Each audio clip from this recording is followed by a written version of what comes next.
ब्रह्ममुरारिसुरार्चितलिङ्गं निर्मलभासितशोभितलिङ्गम्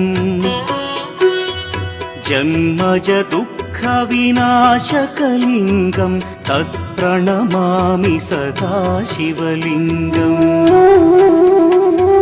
देवमुनिप्रवरार्चितलिङ्गं कामदहन करुणाकरलिङ्गम्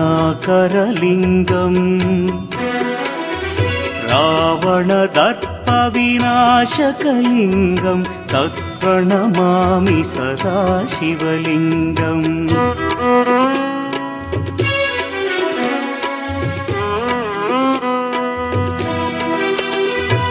सर्वसुगन्धसुलेपितलिङ्गं बुद्धिविवर्धनकारणलिङ्गं सिद्धसुरासुरवन्दितलिङ्गं तत्प्रणमामि सदा शिवलिङ्गं कनकमहामणिभूषितलिङ्गं फणिपतिवेष्टितशोभितलिङ्गम्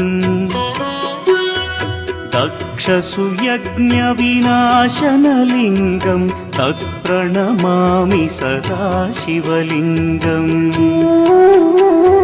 कुङ्कुमचन्दनलेपितलिङ्गं पङ्कजहार सुशोभितलिङ्गम् सञ्चितपापविनाशनलिङ्गं तत्प्रणमामि सदा शिवलिङ्गम्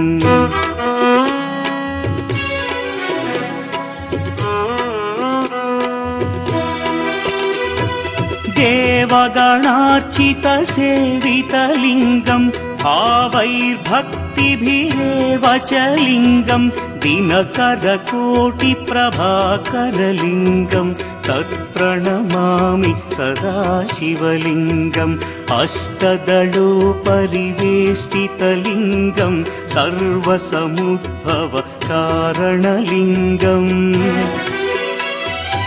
अष्टदरिद्र्यविनाशनलिङ्गं तत्प्रणमामि सदा शिवलिङ्गम्